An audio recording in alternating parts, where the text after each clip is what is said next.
বান্দা যখন প্রতিনিয়তই গুনাহ করে তখন মাওলা রব্বুল আলামিন ডাক দিয়ে বলে, ইয়া আইয়ুহাল ইনসান মা গররাকা বিরব্বিকাল কারীম আল্লাযী খলাকাকা ফাসাওয়াকা ফাআদালাক। ওহে বান্দা, তোমাকে কারিম রব থেকে কে ধোকায় ফেললো? তুমি কেন কারিম রব থেকে দূরে সরে গেল? আল্লাযী খলাকাকা ফাসাওয়াকা ফাআদালাক ফি আইয়ি সূরাতিন মা শাআ রাক্কাবাক।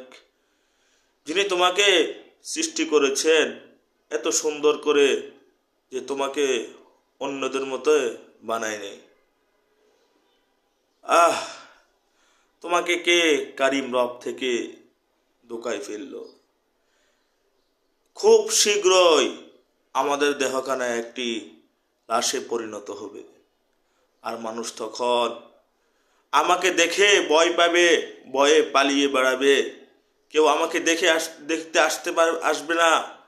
আমার নামের আগে বসবে মৃত্যু মোহাম্মদ অমক। ঠিক কবে তা আল্লাহ তাআলাই ভালো জানে। তবে রাসূলুল্লাহ সাল্লাল্লাহু আলাইহি ওয়াসাল্লাম বলেছেন, মৃত্যু আমাদের গায়ের শাহরগের কাছে। তাহলে তো মৃত্যু আর দেরি নাই। আর মৃত্যু কিন্তু অনিবার্য।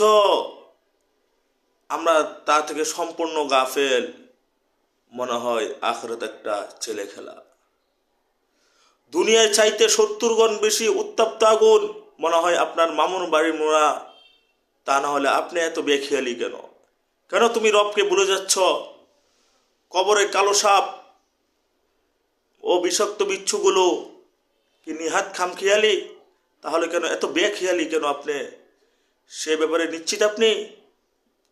সব সময় আপনারা হাসি খুশি মেতে থাকেন। আশ্চর্য লাগে, মৃত্যু কি আপনার জন্য না? আর কবরের কালো রাত আপনাকে শান্তির ঘুম পাড়াবে? তা না হলে আপনি এত উদাসীন কেন? একটু নিজে প্রশ্ন করুন, মৃত্যুর জন্য কতটুকু প্রস্তুতি দিয়েছে? উত্তর আসবে শূন্য, একদম শূন্য। প্রিয় ভাই বোনেরা, আপনারা সবাই, আমি সহ আপনারা সহ মৃত্যুর জন্য প্রস্তুতি হয়ে যায়। মৃত্যুর জন্য যতটুকু প্রস্তুতি হওয়া দরকার, আল্লাহ তাআলা যেন আমাদেরকে সেই মৃত্যুর প্রস্তুতি নেওয়ার তৌফিক দান করে।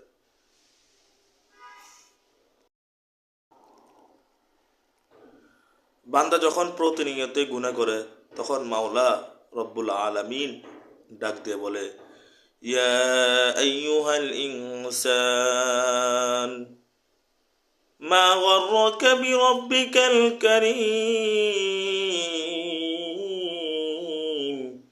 আল্লাযী খলাকাকা ফাসাওয়াকা ফাআদালাক। ওহে বান্দা, তোমাকে কারিম রব থেকে কে ধোকায় ফেললো? তুমি কেন কারিম রব থেকে দূরে সরে গেল? আল্লাযী খলাকাকা ফাসাওয়াকা ফাআদালাক ফি আইয়ি সূরাতিন মা শাআ রাক্কাবাক। যিনি তোমাকে সৃষ্টি করেছেন এত সুন্দর করে যে তোমাকে অন্যদের মতো বানায়নি। তোমাকে কে কারিম রব থেকে ধোকায় ফেললো? খুব শীঘ্রই আমাদের দেহখানা একটি লাশে পরিণত হবে, আর মানুষ তখন আমাকে দেখে ভয় পাবে, ভয়ে পালিয়ে বেড়াবে। কেউ আমাকে দেখতে আসবে না। আমার নামের আগে বসবে মৃত্যু মোহাম্মদ অমক। ঠিক কবে তা আল্লাহ তাআলাই ভালো জানে। তবে রাসূলুল্লাহ সাল্লাল্লাহু আলাইহি ওয়াসাল্লাম বলেছেন, মৃত্যু আমাদের গায়ের শাহরগের কাছে। তাহলে তো মৃত্যু আর দেরি নাই। আর মৃত্যু কিন্তু অনিবার্য। আমরা তা থেকে সম্পূর্ণ গাফেল। মনে হয় আখিরাত একটা ছেলে খেলা। দুনিয়ায় চাইতে 70 গুণ বেশি উত্তপ্ত আগুন মনে হয় আপনার মামুর বাড়ির মোড়া। তা না হলে আপনি এত বেখেয়ালি কেন? কেন তুমি রবকে ভুলে যাচ্ছ? কবরে কালো সাপ ও বিষাক্ত বিচ্ছুগুলো কি নিহাত খামখেয়ালি? তাহলে কেন এত বেখেয়ালি কেন আপনি? সে ব্যাপারে নিশ্চিত আপনি? সব সময় আপনারা হাসি খুশি মেতে থাকেন। আশ্চর্য লাগে, মৃত্যু কি আপনার জন্য না? আর কবরের কালো রাত আপনাকে শান্তির ঘুম পাড়াবে? তা না হলে আপনি এত উদাসীন কেন? একটু নিজে প্রশ্ন করুন, মৃত্যুর জন্য কতটুকু প্রস্তুতি নিয়েছে? উত্তর আসবে শূন্য, একদম শূন্য। প্রিয় ভাই বোনেরা, আপনারা সবাই, আমি সহ আপনারা সহ মৃত্যুর জন্য প্রস্তুতি হয়ে যায়। মৃত্যুর জন্য যতটুকু প্রস্তুতি হওয়া দরকার, আল্লাহ তাআলা যেন আমাদেরকে সেই মৃত্যুর প্রস্তুতি নেওয়ার তৌফিক দান করে।